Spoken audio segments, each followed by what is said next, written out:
Film की शुरुआत में हम जूलिया और उसके साथी को देखते हैं जो दोनों साइंटिस्ट हैं। वो बर्फ से भरे हुए एक इलाके में कुछ एक्सपेरिमेंट तजुर्बा कर रही थी, जिसके लिए उन्हें बर्फीले पानी में बॉम्ब्स डालकर कुछ धमाके करने पड़ते हैं। तब इतनी ही देर में हेडक्वार्टर से एक कॉल आई। उन्हें अलर्ट किया जाता है कि उनकी लोकेशन पर बहुत ही बड़ा तूफान आने वाला है, इसलिए जल्द से जल्द उन्हें वहाँ से निकलना होगा। उनके करीब ही एक रशियन सबमरीन गुजर रही थी, जिन्होंने भी कुछ अजीब और तेज आवाज महसूस की, लेकिन उन्हें भी खास समझ नहीं आ। सबसे हैरानी की बात ये थी कि समंदर की लहरें नीचे से ऊपर की तरफ उठ रही। जूलिया के स्कैनर्स अजीब तरह से काम करने लगी और उनके कैंप के आसपास की बर्फ भी तेजी से टूटने लगती है। जूलिया जाने से पहले अपने रिसर्च पेपर्स उठाना चाहती थी, मगर तूफान उनके बहुत ज्यादा करीब पहुंच चुका था। तो उसका साथी साइंटिस्ट उसे खींचता हुआ स्नो मूविंग तक ले जाता है, जिस पर बर्फ में सवारी की जाती है। सबमरीन के कैप्टन ने पता लगाया कि ये आवाज किसी जिंदा चीज की है और वो लोग फौरन इससे बचने की कोशिश करने लगते हैं। लेकिन अचानक पानी के अंदर ही सबमरीन से वो बहुत बड़ी चीज टकरा जाती है। जूलिया और उसका साथी बर्फ टूटने की वजह से जल्दी से भागने की कोशिश कर रहे थे, लेकिन बदकिस्मती से आगे भी बर्फ टूटने लगी, जिससे उनकी स्नो मूविंग, जो उनका इकलौता जरिया थी वहाँ से निकलने का, वो जोर से टकराई और जल कर राख हो गई, फिर पानी में डूब जाती है। और तो और जल्दी ही धमाकों ने उनके कैंप को भी उड़ा कर रख दिया और बचे हुए साइंटिस्ट धीरे धीरे डूब कर मरने लगते हैं। उधर सबमरीन को भी लगातार नुकसान पहुंच रहा था और वो लोग बड़ी मुश्किल से अपने सीट्स पर बैठे थे, क्योंकि सब कुछ जोर जोर से हिल रहा होता है। काफी कोशिशों के बाद वो फायर करने में कामयाब हो गए, यानी आग के हमला करने में, जिससे निकल रही रोशनी से हम वहाँ बड़े बड़े टेंटिकल्स साफ साफ देख पाते हैं। तभी एक आदमी शीशे की स्क्रीन से टकराकर दूर जाकर गिरा और चोट की वजह से बेहोश हो जाता है। अब इससे पहले कि सबमरीन पूरी तरह डूब जाती, एक ऑफिसर इमरजेंसी मैसेज भेज देता है और रशियन नेवी के हेडक्वार्टर में सबमरीन के गायब होने की खबर पहुंच जाती है। क्योंकि इस सबमरीन में बहुत जरूरी हथियार थे, इसीलिए वो या तो इसे बचाने और अगर बचा नहीं सके तो उड़ाने के लिए रेस्क्यू टीम भेजते हैं। इस मिशन को लीड करने वाले साइंटिस्ट का नाम विक्टर होता है, जो पानी में फंसी हुई सबमरीन के कैप्टन का भाई है। उनकी फैमिली काफी परेशान थी कि कहीं विक्टर भी वहाँ फंस ना जाए। उसकी माँ को बहुत ज्यादा टेंशन हो रही थी, इसलिए उन्होंने विक्टर को एक घड़ी दी जो उसके डैड की थी, जो भी इस दुनिया में नहीं है। उसकी मॉम ने कहा, ये तुम्हारी हिफाजत करेगी, वो जहाँ भी होंगे तुम्हारा ख्याल रखेंगे। उस रात विक्टर डॉक्स पर पहुंचा तो उससे पता चला कि उसके डैड के पुराने दोस्त जो सीनियर ऑफिसर हैं, वो भी मिशन पर जा रहे हैं। अब उसे फिक्र होने लगी कि इनकी उम्र काफी ज्यादा हो गई है, तो कहीं इन्हें कुछ हो ना जाए। इसके बाद उनके क्रू के ग्रुप के सभी लोग सबमरीन में चढ़ जाते हैं। दूसरी तरफ जूलिया और उसका साथी बर्फीले तूफान में भटक रही थी। वो यहाँ सिग्नल पकड़ने की कोशिश में थे कि जूलिया का ध्यान भटक जाता है और वो एक गहरी खाई में गिरने ही वाली थी कि तभी उसके साथी ने उसे ऐन वक्त पर साइड पर करके बचा लिया। उसी वक्त जूलिया के फोन में एक ऑयल रिग का सिग्नल आया, यानी समंदर में मौजूद ऐसी जगह का जहां ऑयल निकालने के लिए खुदाई करने वाली टीम रहती है। और अब सिग्नल मिलते ही उसने कॉल मिला दी, लेकिन बर्फीले तूफान की वजह से इतना ज्यादा शोर था कि रिग के लोग उसकी बात समझ ही नहीं पाते और थोड़ी ही देर में सिग्नल्स चले गए और कॉल कट हो जाती है। जूलिया का साथी भी काफी परेशान हो चुका था। उसने एक फ्लेयर गन आसमान की तरफ छोड़ी और थकान की वजह से जमीन पर बैठ जाता है। अगली सुबह विक्टर वाली सबमरीन दूसरी सबमरीन वाली जगह पर पहुंची, जहां वो गायब हुई थी। बहुत तैयारी के बाद वो लोग पानी में उतरते हैं। यहाँ क्रू नोटिस करता है कि सीनियर ऑफिसर विक्टर को एक प्राइवेट रूम में ले गए हैं, जहाँ कुछ सीनियर ऑफिसर्स पहले से ही मौजूद थे और उन्हें एक रिपोर्ट पढ़ने के लिए दी जाती है, जिसे पढ़कर सब लोग बहुत ज्यादा परेशान हो जाते हैं। जल्द ही पुरानी सबमरीन के गायब होने की अफवाहें हर तरफ फैलने लगती हैं। वहीं दूसरी तरफ जूलिया और उसके साथी को एक बुई बर्फ में फंसी हुई मिली। बुई दरअसल एक ऐसी डिवाइस है जो पानी में तैरते हुए आसपास के जहाजों को सिग्नल भेजती है। तब उनके अंदर एक उम्मीद जाग गई कि कोई तो उन्हें ढूंढने जरूर आएगा। इसके बाद वो इधर उधर भटकना बंद करके वहीं रुक जाते हैं। जब सबमरीन को बुई का सिग्नल मिला तो दोनों फौरन उसी तरफ बढ़ने लगते हैं और सबमरीन अचानक बहुत सारी वेल्स सबमरीन के चारों तरफ घूमने लगती हैं, मगर क्रू मेंबर्स भी बिना उन्हें चोट पहुंचाए नीचे जाने की कोशिश करने लगे। एक वेल गलती से स्क्रू हेड से टकरा गई, जो देख सीनियर ऑफिसर ने क्रू को सोनार चलाने के लिए कहा, लेकिन विक्टर इसके लिए राजी नहीं होता। सोनार दरअसल चीजों को तलाश करने, एक दूसरे के साथ राब्ता बनाने और आवाज की लहरें बनाने के लिए इस्तेमाल किया जाता है। लेकिन जब सोनार को एक्टिवेट किया गया, वो वेल्स थोड़ी दूर चली गई, मगर पलक झपकते ही फिर से वापस आ जाती हैं। क्रू को कुछ भी समझ नहीं आ रहा था कि आखिर ये क्या हो रहा है, पर तभी अचानक से सभी वेल्स वहाँ से चली जाती हैं और पता नहीं क्यों अचानक ही समंदर का निचला हिस्सा ऊपर उठने लगता है। तभी अंधेरे में एक बड़ा सा टेंटिकल फिर से हिलने लगता है, जो सिर्फ अपने एक ही वार से सभी वेल मछलियों को मार डालता है। सबमरीन के क्रू को तो ये आवाज सुनाई नहीं दे रही थी, पर तभी उनका रडार सिग्नल देने लगा कि एक बहुत बड़ा क्रिएचर उनके सबमरीन से टकराने वाला है। सीनियर ऑफिसर को लगा कि शायद किसी दुश्मन का जहाज आ रहा है, इसलिए उसने क्रू मेंबर्स को फायर करने का ऑर्डर दिया। लेकिन विक्टर को ये ऑर्डर सही नहीं लगता, इसीलिए वो क्रू को जल्दी से छुप जाने को कहता है। सबमरीन बर्फ की एक दीवार जिसमें दरारें थी उसके अंदर चली जाती है। जब भी सबमरीन बर्फ से टकराती तो हिलने लगती और रडार की आवाज भी और तेज होती जा रही थी, जिससे हेडफोन्स लगाए हुए लोगों के कान दर्द करने लगते हैं। जैसे ही वो अजीब दुश्मन उनका पीछा करता है, क्रू को सबमरीन रोकनी पड़ी, क्योंकि एक दीवार ने उनका रास्ता रोक लिया होता है। लेकिन खुशी की बात ये थी कि उनका पीछा करने वाला वो अनजान दुश्मन तब तक जा चुका था। जब क्रू सबमरीन के डैमेज का अंदाजा लगा रही थी, तो सीनियर ऑफिसर विक्टर को डांटता है कि उसने बिना सोचे समझे रिस्क लिया। अब उनके पास कोई ऑप्शन नहीं बचता, इसीलिए उन्हें सबमरीन को ठीक करने के लिए पानी के ऊपर आना होगा। वही जूलिया और उसका साथी एक दूसरे के साथ लगकर पत्थरों के नीचे लेटे हुए थे ताकि उन्हें सर्दी कम लगे। अचानक बर्फ टूटने की आवाज सुनाई दी और सबमरीन पानी से बाहर निकल आती है। सबमरीन में से लोग फौरन इन दोनों को देखकर इनके पास आ गए। क्रू मेंबर्स उनसे मिलकर अच्छे से उनकी बात सुनते हैं। उन्हें पूरा यकीन नहीं था कि ये उसी सबमरीन के हैं भी या नहीं। विक्टर ने जूलिया के साथी को चेक किया और फिर सीनियर ऑफिसर से बात करने लगता है। इस पर सीनियर ऑफिसर ने कहा कि इन दोनों को थोड़ा खाना देकर यहीं छोड़ दो, क्योंकि हो सकता है ये दूसरे मुल्क के कोई जासूस हों। लेकिन विक्टर ने उन पर तरस खाया और दोनों को सबमरीन में बिठा लिया जाता है। मुरम्मत का काम पूरा होते ही सबमरीन फिर से पानी में चली गई और उन्होंने बुई के पास सर्च करना शुरू कर दिया। मेडिकल चेकअप के बाद जूलिया और उसके साथी को खाना दिया जाता है।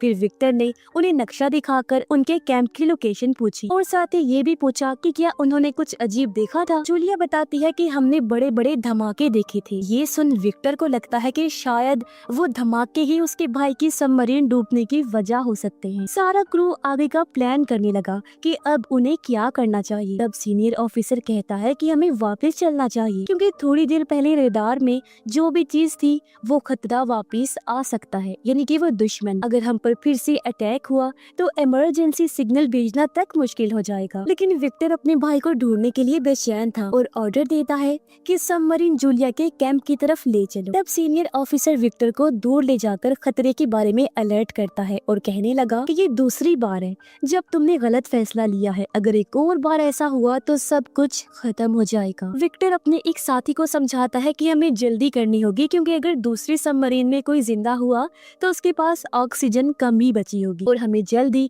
उनके पास पहुंचना चाहिए। तभी जूलिया को एक अजीब सी आवाज सुनाई दी, जिससे वो घबरा जाती है। लेकिन फिर उसके साथी ने ये कहकर शांत किया कि ये सोनार की आवाज है जो दूसरी सबमरीन को ढूंढ रही है। खोज कुछ देर तक चलती रही, लेकिन फिर रडार दिखाता है कि वो अजीब दुश्मन फिर से उनका पीछा कर रहा है। विक्टर क्रू से कहता है कि पहले की तरह छुपने की जगह ढूंढो, लेकिन इस बार उनके आसपास कोई इस तरह की जगह नहीं थी। लेकिन तभी पास में एक ऑयल रिग मौजूद होता है, तो विक्टर ने सोचा कि वहाँ पर छुपने की जगह मिल सकती है। जब सबमरीन पानी की सतह पर आने के लिए तैयार हो रही थी, तब ऑयल रिग के सभी वर्कर्स समंदर से उठ रहे बड़े बड़े टेंटिकल्स को देखते हैं, जिन्हें देख उनके होश उड़ गई। खतरे को भांपते हुए उन्होंने फौरन अलार्म बजा दिया और अब देखते ही देखते टेंटिकल्स रिग पर अटैक करना शुरू कर देते हैं, जिससे सारी बिल्डिंग गिरने लगती है। कई जगह तो बड़े बड़े धमाके भी होने लगे। बहुत से वर्कर्स ने घबरा कर भागने की कोशिश, लेकिन उनके पास कहीं जाने की जगह ही नहीं, क्योंकि पूरा का पूरा स्ट्रक्चर ही टूट रहा था। जैसे ही सबमरीन का रास्ता रिग से टूटता है तो विक्टर पेरिस्कोप की मदद से ये देखने की कोशिश करने लगा कि आखिर चल क्या रहा है। जब उसने बड़े बड़े टेंटिकल्स को रिग को तबाह करते हुए देखा तो वो भी बहुत डर जाता है। उसने ये पूरा नजारा स्क्रीन पर भेजा ताकि पूरा क्रू ये देख सके कि वो किससे लड़ रहे हैं, उनका दुश्मन कितना बड़ा है। अब जब रिग पूरी तरह से खत्म हो गई तो वो अजीब मॉन्स्टर फिर से सबमरीन का पीछा करने लगता है, जिसके बाद उन्हें सबमरीन को फौरन मोड़ना पड़ता है। सीनियर ऑफिसर सोचने लगा कि विक्टर ने ये तीसरी बार गलती की है जब उसने वो बड़ा सा मॉन्स्टर सारे क्रू को दिखाया। इसीलिए सीनियर ऑफिसर सीधा कह देता है कि अब टीम को मैं लीड करूंगा। उसने जल्दी से कहा कि 2 बॉम्ब्स छोड़ दो। ऐसा ही किया गया, जो दोनों बॉम्ब्स सीधे टारगेट पर जा लगी। इस पर सीनियर ऑफिसर को लगा कि दुश्मन मर चुका है और वो कहता है कि देखो ऐसे होता है काम। लेकिन तभी उसके चेहरे के रंग उड़ गए जब एक ऑफिसर कहता है कि दुश्मन अभी भी जिंदा है, जो अब और गुस्से में आगे बढ़ रहा है। अब एक और बॉम्ब छोड़ा गया जिससे एक बार फिर धमाका हुआ, जो हालांकि टारगेट को फिर से लगता है, लेकिन ये भी उस बड़े सी मॉन्स्टर को मारने के लिए काफी नहीं था। मॉन्स्टर सबमरीन का पीछा करता रहता है और सीनियर ऑफिसर डर की वजह से कुछ नहीं कर पाता। तब विक्टर ने फिर से टीम को लीड करना शुरू कर दिया और कहा कि जितना हो सके सबमरीन को तेज भगाओ। वो लोग उस मॉन्स्टर के ज्यादातर अटैक से बच गए, लेकिन एक टेंटिकल सबमरीन को जोर से टकरा गया, जिससे सबमरीन को काफी नुकसान पहुंचा। जैसे वहाँ पर काम कर रहे लोगों को भी बहुत चोटें आईं। विक्टर का भी सर टकरा गया और उसे चक्कर आने लगते हैं। कुछ कंप्यूटर्स में शॉर्ट सर्किट हो गई और एक कंप्यूटर तो सीधा एक आदमी के ऊपर जा गिरता है, जिससे उसकी हालत खराब हो गई। सबमरीन डूबने लगती है और वो मॉन्स्टर इस मौके का फायदा उठाकर एक और जोर का हमला करता है। अचानक से मिसाइल वाले हिस्से में धमाका हो गया। वहाँ पर बुरी तरह आग लग जाती है, जिसके बाद क्रू ने वहाँ पर वेंटिलेशन बंद करके एरिया को पूरी तरह सील कर दिया। 7 लोगों ने वहीं रुककर आग बुझाने वाले सिलेंडर की मदद से आग को बुझाने की कोशिश, लेकिन टेंटिकल की एक और जबरदस्त वार से सबमरीन तेजी से नीचे गिरने लगती है। रडार दिखाता है कि उस जानवर ने उन्हें चारों तरफ से घेर लिया है। जब क्रू ने ध्यान से देखा तो पता चला कि वो मॉन्स्टर एक क्रैकन है, यानी ऑक्टोपस का एक बहुत ही बड़ा रूप। क्रैकन के बारे में पुराने जमाने में बहुत सी कहानियाँ लिखी गई हैं। अब क्योंकि उनके पास एक आखिरी मिसाइल बचा था तो उसे बहुत सोच समझ कर इस्तेमाल करना होगा। वो लोग आपस में डिस्कशन करने लगे कि आगे क्या करना चाहिए। तो विक्टर ने कहा कि सबमरीन को साइलेंट मोड पर ले जाओ, क्योंकि आमतौर पर समुद्री जानवर आवाजों से शिकार करते हैं। इस वजह से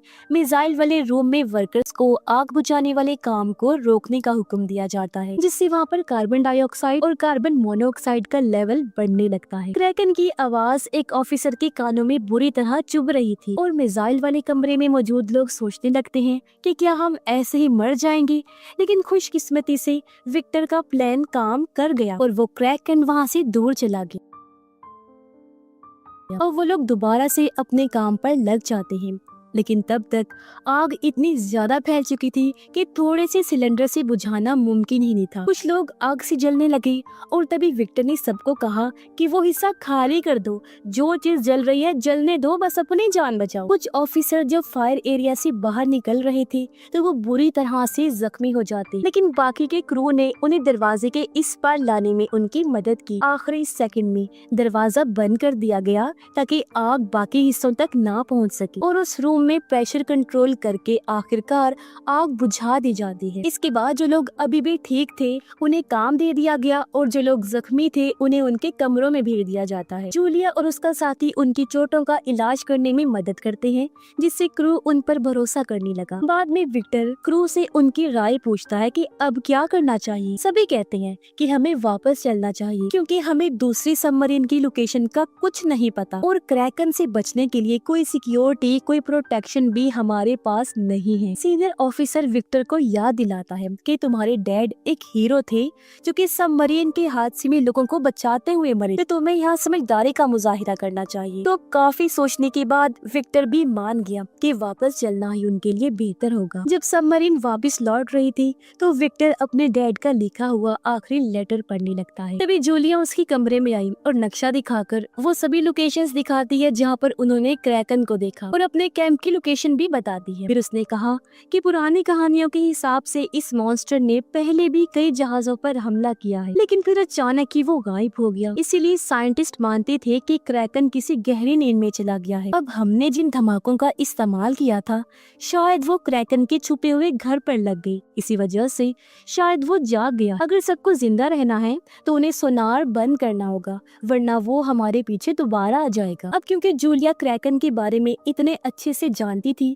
तो विक्टर उससे पूछता है, क्या तुम्हें कोई आइडिया है मेरे भाई की सबमरीन कहाँ हो सकती है? इस पर जूलिया कहती है कि ऑक्टोपस क्रैकन अपने शिकार को खींचकर अपने घर में ले जाते हैं और वो जगह उनके कैंप के आसपास ही मौजूद है। तभी एक ऑफिसर अंदर आ गया और उनकी बातचीत बीच में ही रुक जाती है। ऑफिसर कहता है कि हमें एक क्लू मिला है कि वहाँ लोग जिंदा, जो कहकर वो साइलेंट मोड के दौरान की गई रिकॉर्डिंग सुनाता है। इसमें सबको सुनाई देता है कि कोई किसी लोहे पर बार बार ठक ठक कर रहा है। वो सिग्नल को ट्रैक करते हैं, ढूंढते हैं और उन्हें पता चलता है कि ये आवाज जूलिया के कैंप के पास ही आ रही है। इसका मतलब साफ था कि दूसरी सबमरीन में अभी भी कुछ लोग जिंदा हैं। ये देखकर विक्टर ने सबको बुलाया और कहा कि देखो, हमारे फौजी उस सबमरीन में बंद हैं, जिंदगी और मौत के बीच खड़े हुए हैं। अगर उन्हें हम नहीं बचाएंगे तो कौन बचाएगा? ये मत सोचना कि मैं सिर्फ अपने भाई के लिए वहाँ जाना चाहता हूँ। अगर तुम में से भी कोई एक भी वहाँ होता तो मैं एक आदमी के लिए भी ये करता। जिसके बाद उसने अपने साथियों को सीधा ऑर्डर दिया कि सबमरीन को जूलिया के कैंप की तरफ ले चलो। अचानक मशीन और दीवारों में से नट बोल्ट्स निकलने लगे, ग्लास और लाइट्स टूटने लगती हैं। इसका मतलब था कि सबमरीन ज्यादा गहरे पानी में चली गई है। इस वजह से वो लोग सबमरीन को थोड़ा ऊपर ले गए। तब एक ऑफिसर ने नोटिस किया कि हम तो कुछ अलग ही जगह पर आ चुके हैं। विक्टर ने कहा कि हमें एक मिनी छोटी सबमरीन भेजनी चाहिए इस जगह को अच्छे से देखने के लिए। अब क्योंकि मिनी सबमरीन का पायलट पहले अटैक में जख्मी हो गया था, इसलिए विक्टर कहता है कि मैं खुद जाऊंगा और तब तक सीनियर ऑफिसर टीम को लीड करेंगे। जिसके बाद मिनी सबमरीन विक्टर और 2 ऑफिसर्स के साथ निकल पड़ती। जैसे जैसे वो गहरे पानी में जा रहे थे, प्रेशर की वजह से सबमरीन की लोहे वाली चीजों से अजीब अजीब आवाजें सुनाई देने लगी। इतनी गहराई में वो पहली बार जा रहे थे। प्रेशर जल्दी सबमरीन के ऊपर असर डालने लगा, इसलिए अगर उन्हें जल्दी ही कुछ नहीं मिला तो उन्हें वापस जाना पड़ेगा। तभी उन्हें कहीं से आवाज सुनाई दी और जब वो उस जगह पर गई तो पता चला कि वहाँ हजारों डूबे हुए जहाज हैं। इसका मतलब है कि जूलिया की थ्योरी और कहानियां बिल्कुल सच, यानी क्रैकन पहले भी कई जहाजों पर हमला करके उनको अपना शिकार बना चुका है। अब आखिरकार उन्हें दूसरी सबमरीन मिल जाती है और वो उसके डैमेज को चेक करते हैं कि कहाँ नुकसान हुआ है। उन्होंने देखा कि उसका अगला हिस्सा अभी भी बिल्कुल ठीक है, जिसका मतलब है कि कुछ लोग वहाँ छुपे हो सकते हैं। उन्होंने इस मिनी सबमरीन को पुरानी सबमरीन से जोड़ने की कोशिश की, लेकिन जाहिर है इतने प्रेशर में ये कर पाना बहुत मुश्किल था। मगर आखिरकार काफी कोशिशों के बाद उन्होंने कनेक्शन बना ही लिया। विक्टर ने डाइविंग सूट पहना जो तैरते हुए पहनते हैं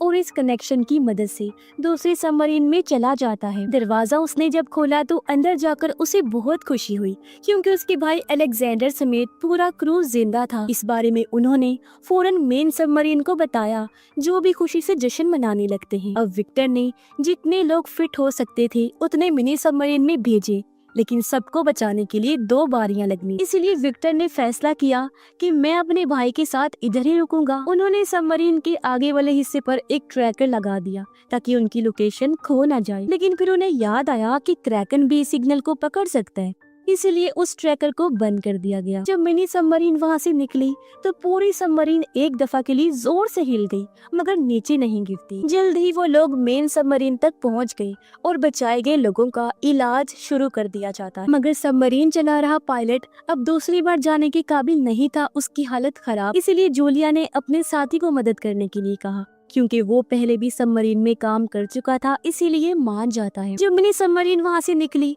तब सीनियर ऑफिसर रेडार में देखता है कि क्रैकन फिर से हिलना शुरू हो गया है। दूसरी तरफ विक्टर और अलेक्जेंडर उन खतरनाक हथियारों को ढूंढने गए जो उनके सीनियर्स ने मांगे थे। वो तबाह हुए एरिया में जाके तिजोरी से कोड निकालते हैं, लेकिन जब उन्होंने कंप्यूटर में कोड डालने की कोशिश की तो सिस्टम ने काम ही नहीं किया। लेकिन विक्टर हार मानने वालों में से नहीं था और कई सारे बटन्स एक साथ दबाने के बाद आखिर कंप्यूटर ऑन हो जाता है। उन्होंने देखा कि ये हथियार अभी भी काम कर रहे हैं इन हथियारों में से निकलने वाले सिग्नल्स को मिनी सबमरीन ने पकड़ लिया और सिग्नल्स का पीछा करते हुए वहां पहुंच जाते हैं। लेकिन मेन सबमरीन में सब लोग डर चुके थे क्योंकि क्रैकन उनके बहुत करीब आ चुका था। क्रू ने जल्दी से सबमरीन को समंदर के निचले हिस्से में लैंड कर दिया और साइलेंट मोड में चले गए। क्रैकन एक बड़ा पत्थर सबमरीन पर फेंकता है जिससे वो हिस्सा डैमेज हो गया और पानी अंदर आना शुरू हो जाता है, जिससे सब लोग काफी घबरा जाते हैं। उधर जल्दी मिनी सबमरीन विक्टर की लोकेशन तक पहुंच जाती है,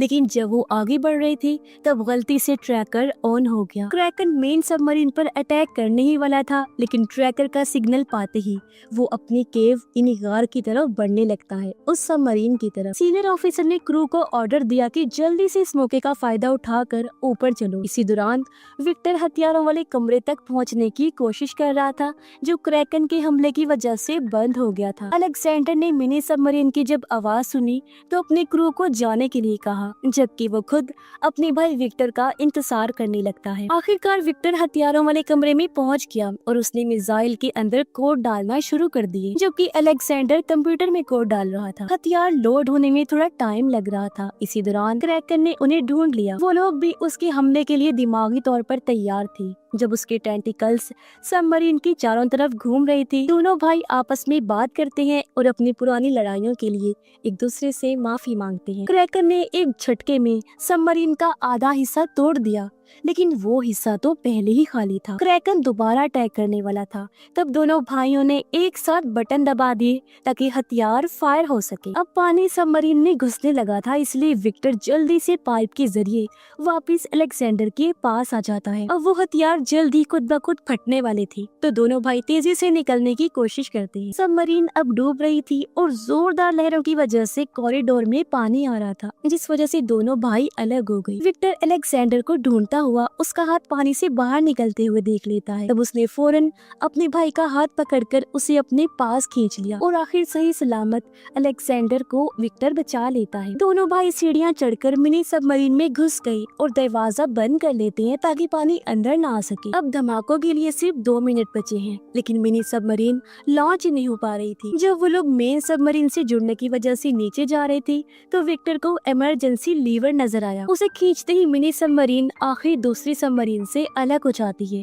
और अब वो तेजी से वहाँ से निकलने लगते हैं। जैसे वहाँ ब्लास्ट होते हैं तो तेजी से लहरों की वजह से उनकी मिनी सबमरीन जोर से घूमने लगती है, जबकि ऊपर मेन सबमरीन में सब लोग बस उनकी सही सलामत ऊपर आने का इंतजार कर रही थी। कुछ देर बाद सबके हौसले टूटने लगे। उन्हें लगा कि शायद वो दोनों भाई मर चुके हैं और उनके चेहरे अफसोस से लटक गए। लेकिन तभी पानी में कुछ बबल्स आने लगे। वो मिनी सबमरीन ही थी जो आखिर सही सलामत ऊपर आ जाती है। सब लोग खुशी में जश्न मनाने लगते हैं कि हम सभी आखिरकार बच गए और दोनों भाइयों की बहादुरी और विक्टर ने जैसे क्रू को लीड किया उसकी तारीफ करती हैं। दोनों की माँ भी उनका इंतजार कर रही थी और जब उन्होंने देखा कि मेरे दोनों बेटे ही सही सलामत वापस लौट आए हैं तो उनकी जान में जान आई। माँ बेटे एक दूसरे से मिलकर बहुत खुश होते हैं और इसी के साथ ही ये कहानी भी इधर ही खत्म हो जाती है।